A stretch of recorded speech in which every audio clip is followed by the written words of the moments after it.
So Persona 5 is out. Yeah. Looks good too. I can't get into the Persona games. It's not that I've given much effort into doing it. I just don't like the art style. It hits me in a way I don't know how to describe.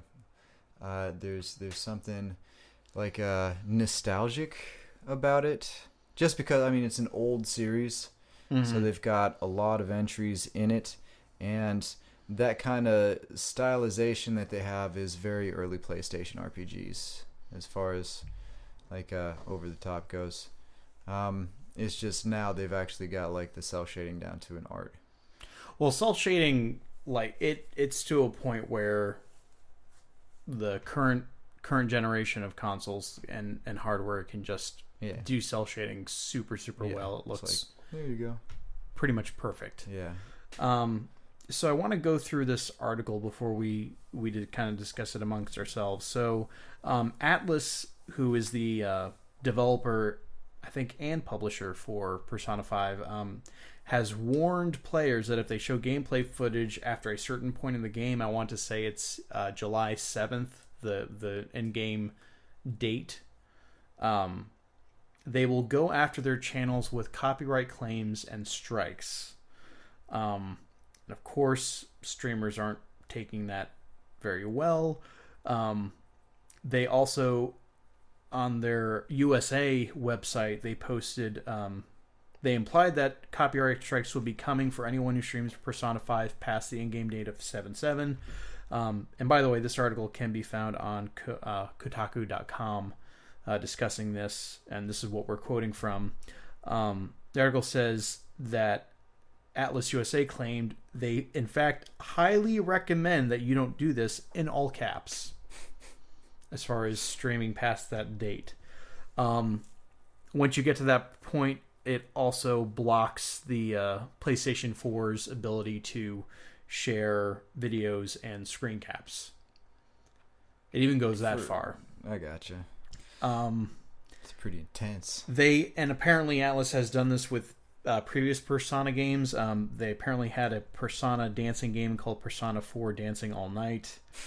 And with that, they even went after smaller channels with copyright strikes.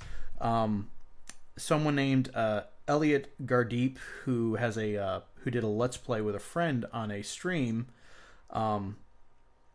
they posted their first video and they said, playing Persona 4 Dancing All Night, I got an email saying we had been hit with a copyright strike.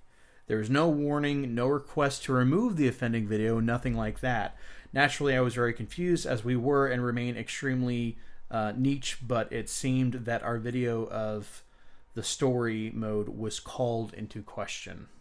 So it seems like it's a concern more for the story of the game more than anything else. And that apparently knocked them back to the point where on their YouTube channel they weren't allowed to post any video that was longer than 15 minutes. So it really hampered them for a period of several months while they waited for that strike to clear up. That doesn't seem fair as far as that's concerned. Like, if there's nothing posted or no rules stating that you can't do it, and then all of a sudden they just start like jumping at people about that.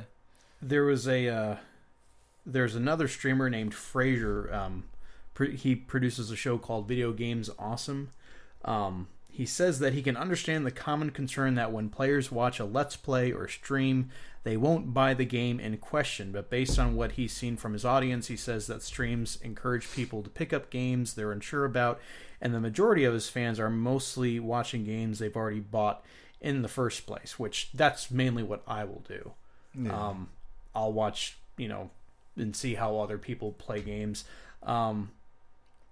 And he just kind of goes through and says, like, the different reasons, like, why people will watch gameplay footage, especially with Zelda. I love going and seeing if, like, other people are coming up with, like, more clever ways of fighting certain enemies in the game, or if they haven't figured out ways that I have figured out to I like the to fight them. Speed runs from the older games, like, oh, you could do speed runs in this too.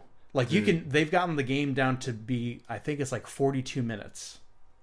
They've been able to beat the game from start to finish. For the new Zelda? Yes. Okay. Because nothing stops you from going to Ganon except a tutorial section in the beginning of the game. The backwards super fast walk glitch that they have in the Ocarina of Time.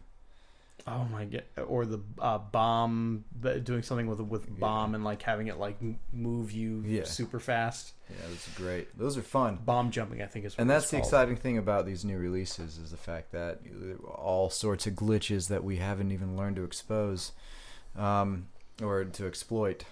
As far as Persona goes, double-edged sword. Now, before we get into it, one last thing that Fraser said about streaming, he says, "I refuse to promote a brand that cannot recognize a fundamental evolution in the way video games are consumed and enjoyed." So basically, at this point, he's like, "All right, fine. If you're going to be that way, I'm not going to stream your game at all." Yeah, which I mean, as far as I'm concerned, like he's taking it personally. He's taking it like he's not looking at it from the developer's point of view. It's like if I were to make a movie and I were to release the movie and one person got it and that one person streamed him, just a little block of him watching my movie, and then here's the entire movie for everyone else to watch. No one's going to buy the movie. You got one guy that bought the movie. And Persona, as far as Persona goes, there's a lot of unique ways that you can play it. For the most part, they usually have like a lot of different paths and different endings and that kind of stuff. Mm-hmm. Multiple characters that you can either get or require to get or don't have to. That kind of stuff. But for a lot of it, it's basically the arbitrary task followed by like the cutscenes, and it's one of those games where you play it more like watching a movie. It's less skill involved than like typical RPGs. So it feels to me like people would watch the Twitch and see like the entire game of it, see all the cutscenes, see the entire story, get all the spoilers, and they wouldn't buy it. They would watch it solely for that. Or some people probably hunt down for games that they can just watch instead of buying because they're curious about the game.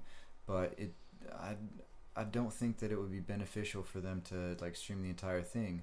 And the fact that they allow for X amount of time in the game, like before they start doing any copyrights. I mean, they're letting people sample it and they're letting people review it, so they are giving people the opportunity to see it. He's complaining that he just can't do the entire game over it, which to me seems fair. Do you know why Smash Brothers for Wii U and 3DS didn't have like a subspace emissary like Smash Brothers Brawl did? Why? Because what's his name? He's like the director. Oh goodness, I can't think of his name right now. It's fine. We'll go with Carl. Carl. That's not his name at all.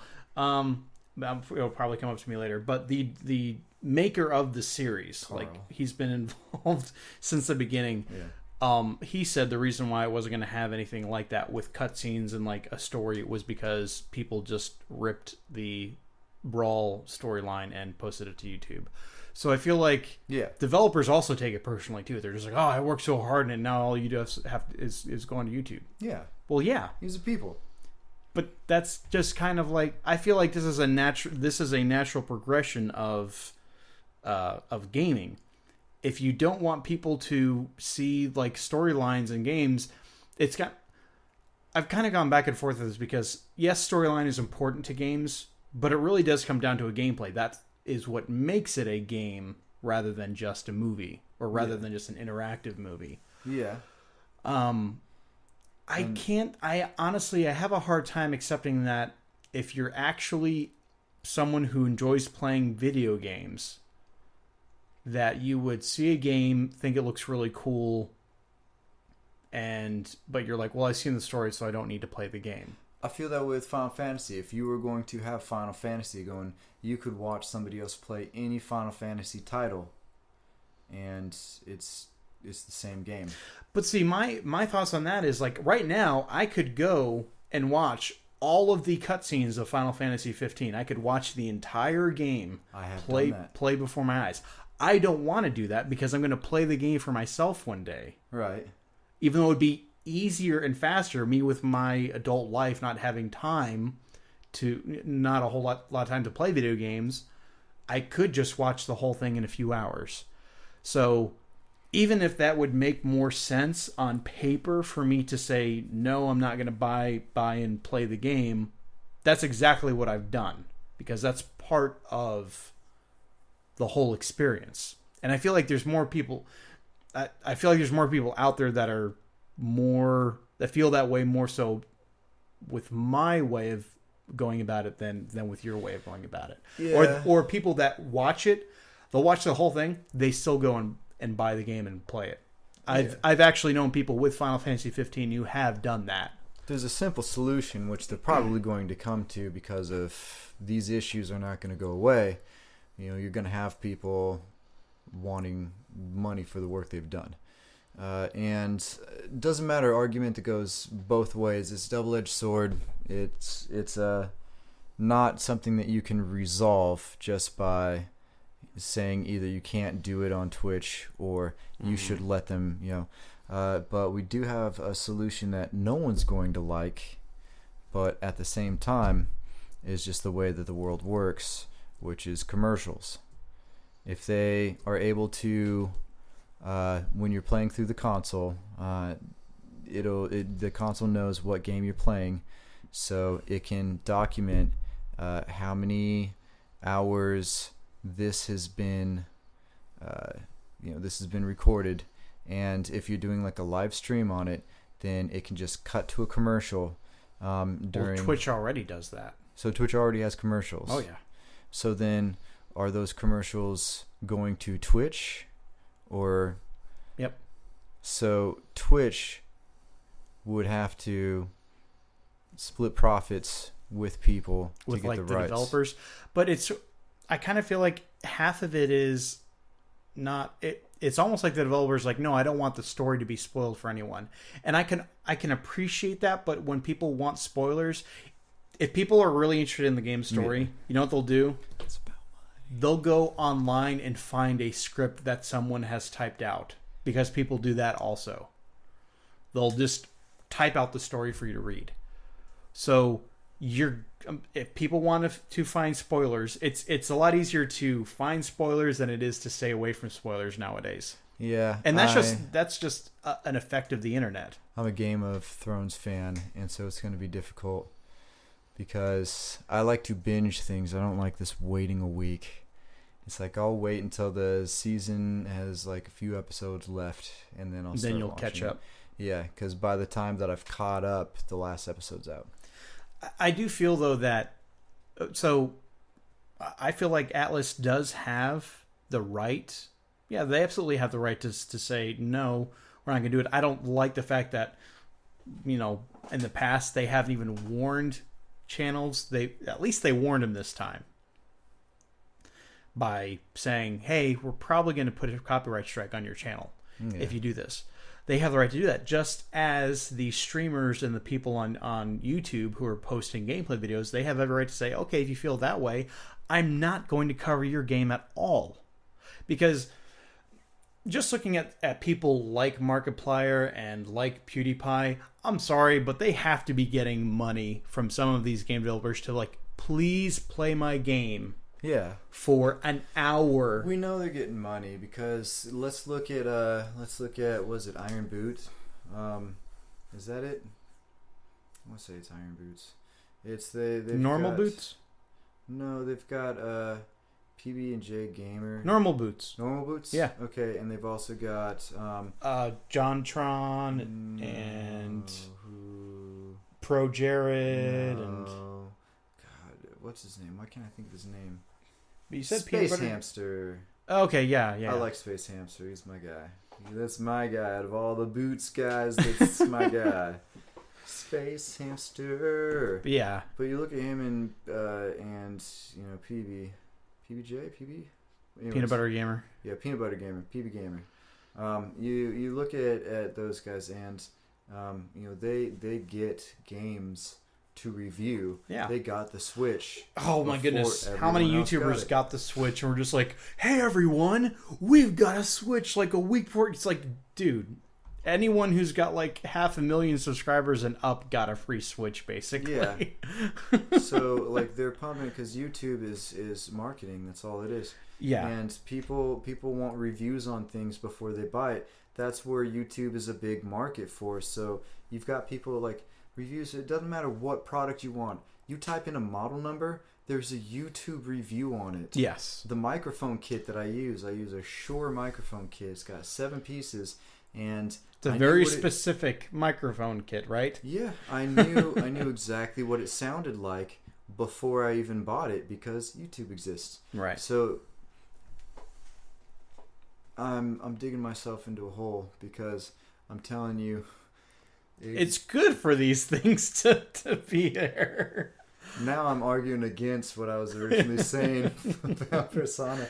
So, how'd you do it, Truett? How'd you do it, Truett? In my mind. But I mean, I do feel like we're to this point where like maybe you're right. Maybe there does need to be like some sort of compromise. You gotta have a compromise because the game developers, guess what? If they don't get any money, your games are gone. But they're getting money. And there's an argument to be made that, you know, people that are watching that just like, yeah, maybe there are some people out there that are just like, oh, just watch the game on a live stream. I don't have to go out and buy it and play it. There's a lot of other people that are just like, hey, what is this game all about? Oh, that looks cool. I'm gonna go out and buy it today. Good example of developers that aren't getting their cut. I love Steven Universe. Like, I think that show is great.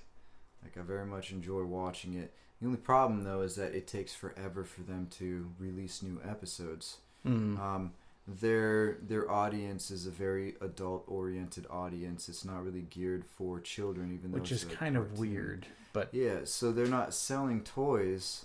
Mm-hmm. They have occasional T-shirts that they sell, but they're not making the bukus of money.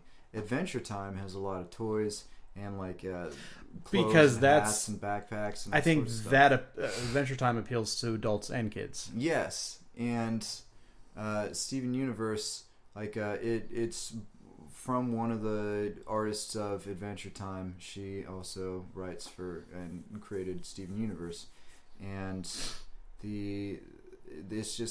it's super in depth and adult themed, but it's geared towards like 10-year-olds and above would love the show, right? But only people in their mid-20s, would be able to would be wanting to buy something for Steven Universe, and there's just not many products out there, so they're not making that much money, and it just takes them forever to get the funding to make more episodes. And I feel like as far as games go, having it streamed, it just might be a bad idea. As far as like, it's free advertising though. You can say free, I don't know, but because I don't want to play after watching Final Fantasy, like Final Fantasy 15. I wanted to play. I was like, oh yeah, I want to play. Maybe I'll get maybe I'll just buy a PlayStation for this one game. And then I started watching it and it just killed it for me. It's like, oh, I'll watch all of this for the cutscenes and stuff, but I don't really care. The battle. But it's not the same as playing the game. Like that's basically like saying I've listened to the soundtrack. I don't need to play the game. It's like you're taking one element out of that game, enjoying that, and be like, that's all I need. Yeah. Then you probably weren't that interested in the game to begin with. Is my argument. Yeah. Yeah, I don't know, but it's definitely it's interesting because there's a lot of developers out there like Sony, they don't care. Microsoft, they don't care. Nintendo, they care. Yeah. They have weird policies and they've got like a weird program you can sign up with. Game. Like if you post 60 seconds of Super Mario Brothers, I know this, they will flag it. It'll get flagged, and you won't get any ad revenue from that. I mean, it's like, come on. Super Mario Brothers. You're still wanting to make money off this game? How old is this game? Is as old as I am, and you're still trying to milk it? The Super Wario twins. I mean, come on. But they look so gosh darn like the same guy. But yeah, I guess we'll leave the debate at that. I don't want to just be like, well, you know, Jake, you're stupid, and then stop. Hey, who you even talking to, huh? Everybody. I knew it. But I'm not as smart as they think I'm dumb. It's definitely not a cut and dry issue. There's definitely points to be made on both sides. I just want my favorite developers to get their money. I want them to get their money too, which is why I usually don't buy used games. Yeah. I'll buy them new so that it's not going to GameStop. Yeah. That's a whole other issue.